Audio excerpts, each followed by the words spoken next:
Di sebuah desa bernama Sukamaju, berdirilah seorang kepala desa bernama Sukarman. Pada awal masa jabatannya, Sukarman dikenal sebagai sosok sederhana, ramah, dan perhatian pada rakyat kecil. Ia sering berjalan kaki menyapa warga, membantu membangun jalan, bahkan ikut serta dalam kerja bakti. Warga pun sangat mencintainya. Namun seiring berjalannya waktu, kekuasaan dan harta mulai mengubah hati Sukarman. Ia terpilih kembali untuk periode kedua, dan saat itulah kesombongan dalam dirinya semakin nyata. Kesombongan yang tumbuh. Sukarman mulai meremehkan rakyatnya. Ia tak lagi mau makan bersama warga saat ada hajatan, kecuali disediakan tempat khusus dengan hidangan terbaik. Jika bertemu orang miskin di jalan, ia sering menutup kaca mobil mewahnya sambil mendengus. Orang-orang desa ini tidak akan bisa maju tanpa aku. Mereka harus berterima kasih seumur hidup pada kepemimpinanku, kata Sukarman dengan nada angkuh di hadapan keluarganya. Istrinya, Bu Ratna, pernah mencoba menasihatinya. Pak, jangan begitu. Ingat, jabatan ini titipan. Jangan sakiti hati rakyat. Namun Sukarman malah marah.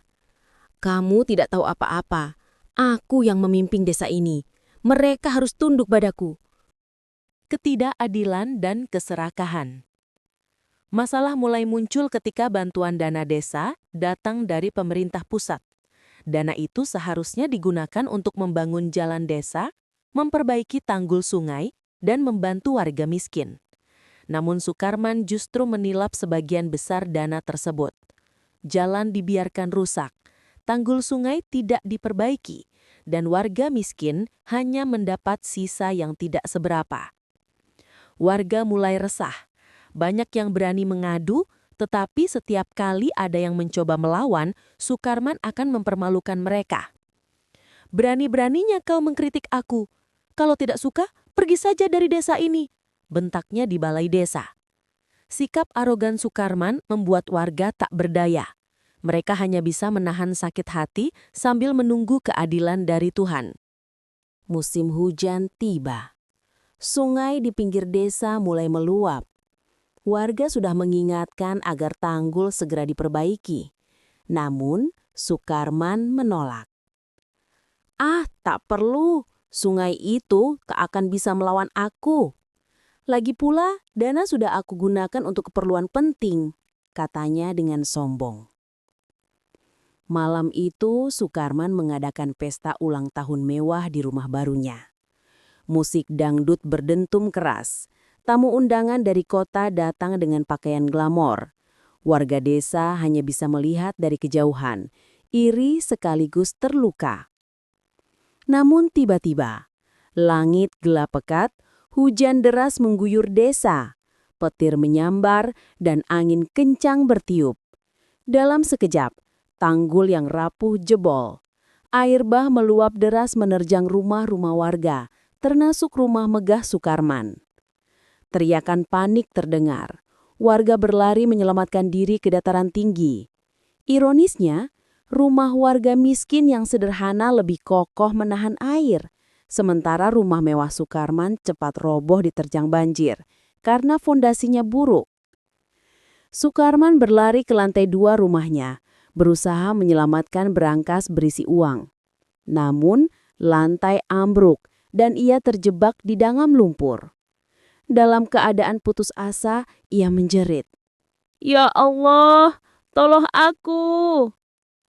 Tetapi semua sudah terlambat. Hartanya hanyut terbawa arus, rumahnya rata dengan tanah, dan keluarganya pun harus mengungsi bersama warga yang dulu ia remehkan. Kehidupan setelah kejatuhan. Pasca bencana itu, Sukarman kehilangan segalanya. Ia dicopot dari jabatannya sebagai kepala desa karena terbukti korupsi dan menyalahgunakan dana. Warga yang dulu ia hina, kini enggan menyapanya. Hidupnya berubah drastis. Dari seorang pemimpin sombong yang disanjung, menjadi lelaki renta yang tinggal di rumah reyot peninggalan orang tuanya. Dalam kesepian, Sukarman hanya bisa menyesali perbuatannya.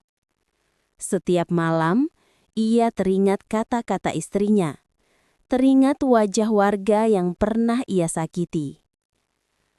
Kesombongan inilah yang menghancurkanku, gumamnya lirih dengan mata berkaca-kaca.